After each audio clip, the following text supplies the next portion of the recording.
Okay, now we're going to look at the pre-launch video number 2, PLC number 2 of Will Hamilton with his fuzzy yellow balls. This is his Tennis Ninja launch.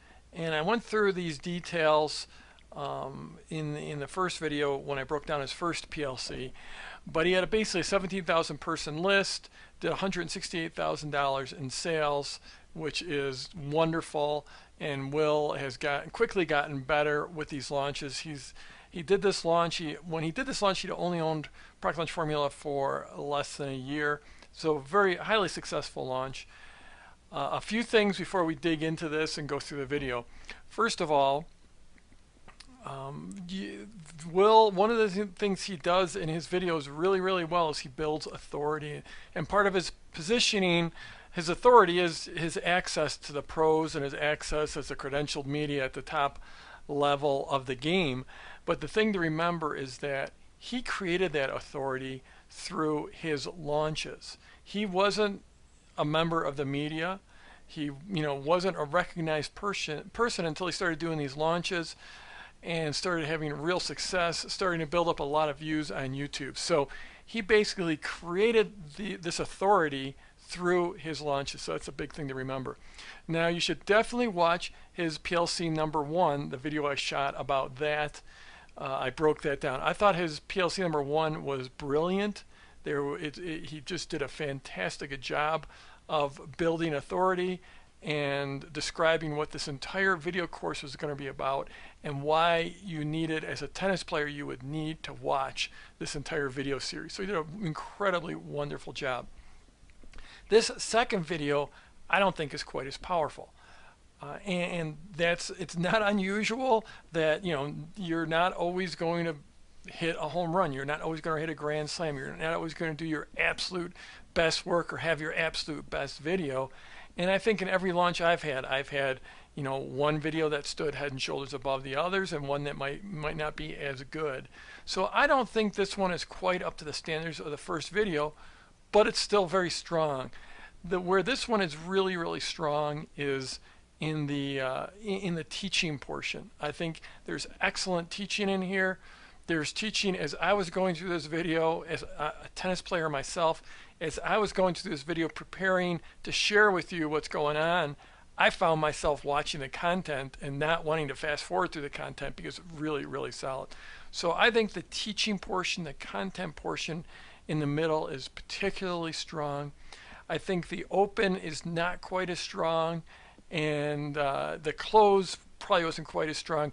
There isn't as much foreshadowing of the next video throughout here, but it's a very good video. I'm nitpicking. I just don't, that first one was spectacular. I don't think this one is quite as spectacular, but it's still very strong. And I mean, how can you argue with $168,000 in sales to a 17,000 person list? Not bad. So let's get to the video now.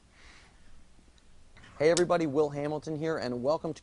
And so right off the bat, you'll notice one of the things he does, he welcomes people to the video, and he thanks people for the comments.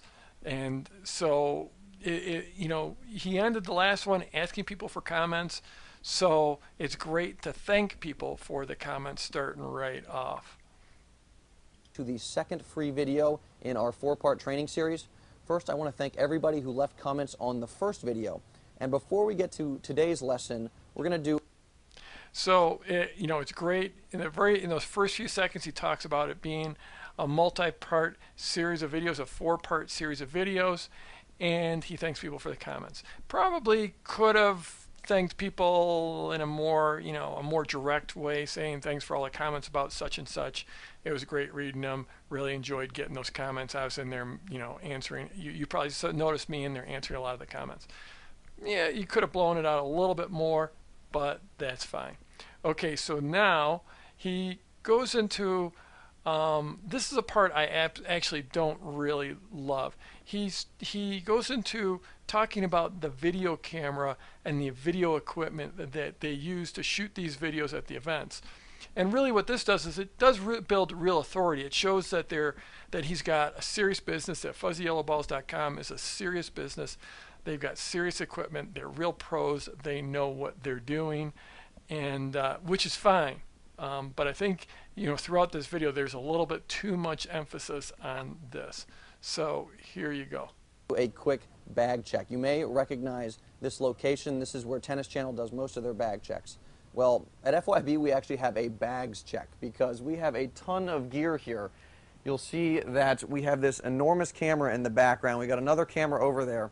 Well, this camera breaks down and goes into all these boxes here. This big case right here is the tripod case for this big tripod there.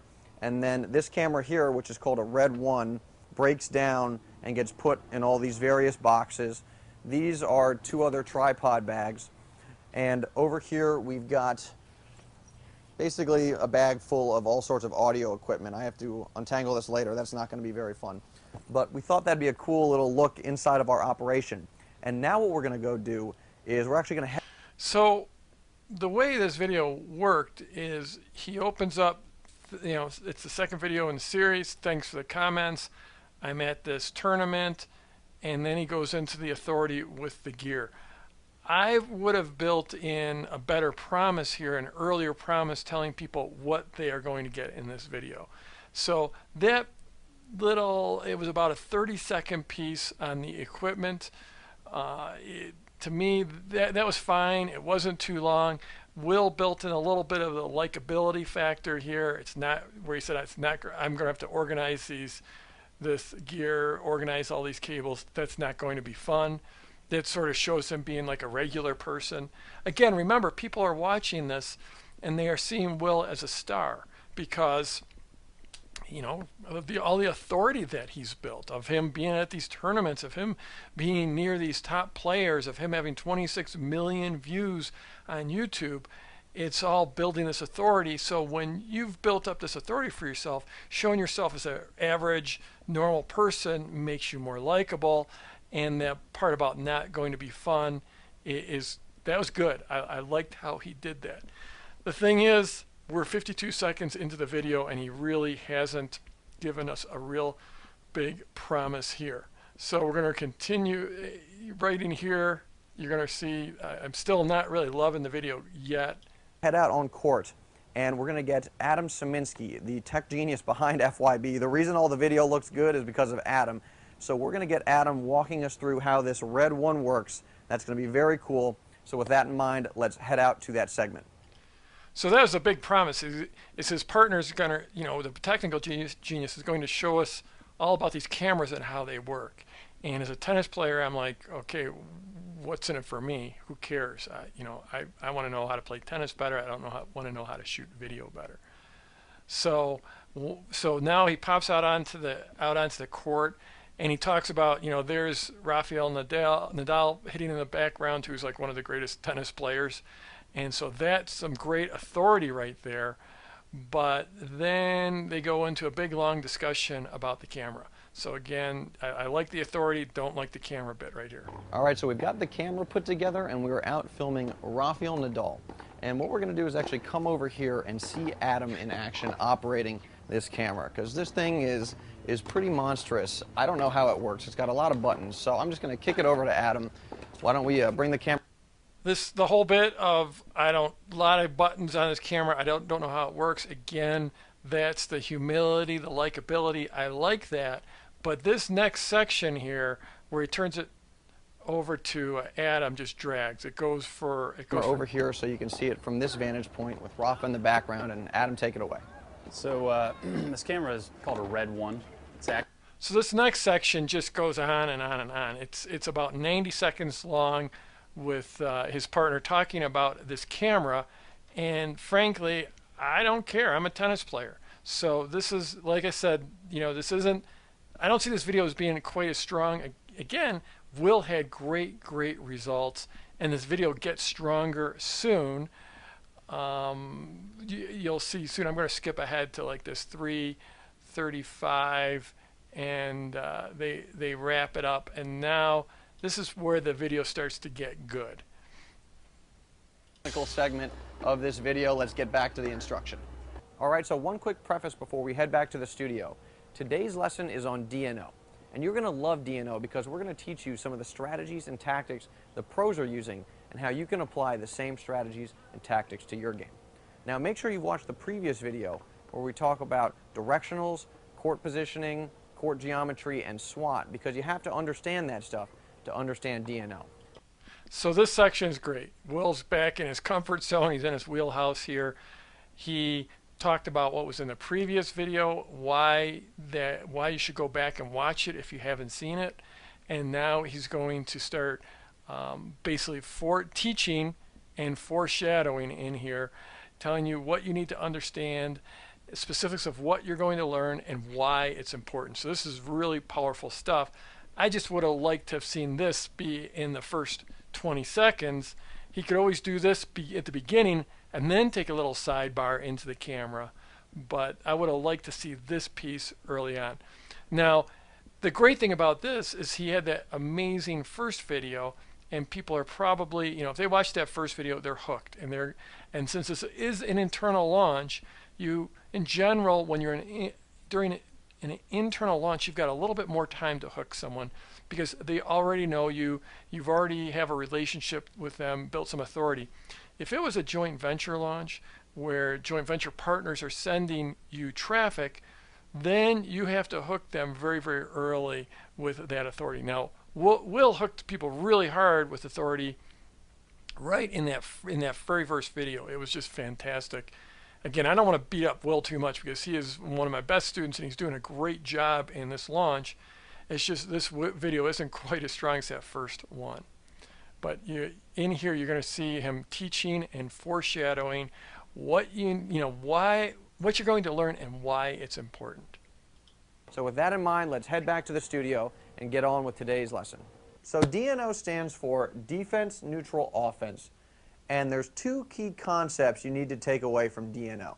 First, it's to understand that you can be in one of these three states during a point. You can be on defense, you can be in a neutral rally, or you can be on offense. And we're going to specifically define how you know what state you're in a second. So in other words, now one thing I do want to point out, one subtlety here, when you're on camera, especially in these teaching situations, Will is spending a little too much time talking to the board. He could be pointing to these things and still turn to the camera, talking to the camera.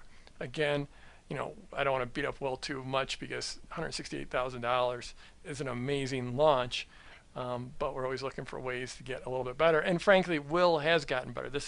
Since then he's done a couple more launches and he continues to get better. DNO allows you to identify with a specific set of criteria what state you are in. Now, second, you can think of DNO as a big toolbox of tactics you can use to transition from defense to neutral and neutral to offense. Now, the other key concept here is this is not just some big toolbox and you kind of rummage around and pull out stuff at random. The tactics housed within DNO are specifically designed to transition from defense to neutral or neutral to offense. So in other words, you are going to know, So Will just said, you are going to know. This is powerful stuff. He's telling you what he's going to teach you, and he's telling you why it's important. And this stuff is just magic for any tennis player. I mean, if you're a tennis player and you're watching this, you want to know. He tells me you are going to know. Very, very powerful phrase. Then he tells you all through the section, he's telling you exactly what he's going to teach you, why it's important, and how you're going to use it. Very, very powerful stuff. In a neutral rally right now, and this is the dynamic of the match, given my SWOT analysis, this is the tool I need. So it allows you to identify the specific tactics you want to use based on, again, whether you're in a defensive situation, a neutral rally. So this is really powerful stuff in here. Just, definitely, I'm going to give you the entire video. Watch exactly how he does this throughout this section. Very, very powerful. So I'm going to skip forward up here till about 8:20.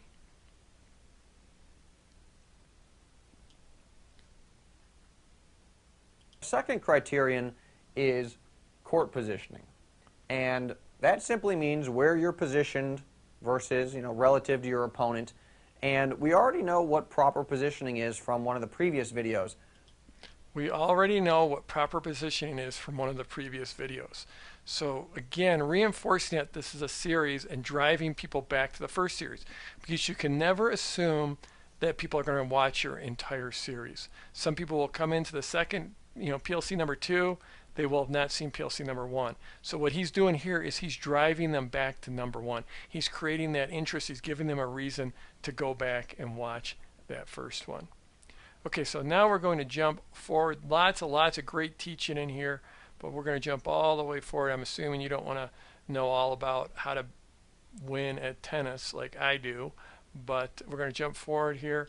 This is where he starts to, now in PLC number 1, at the end of PLC number 1, he talked about how do you defeat a pusher and how irritating it is to play a pusher, and that's a certain type of a tennis player.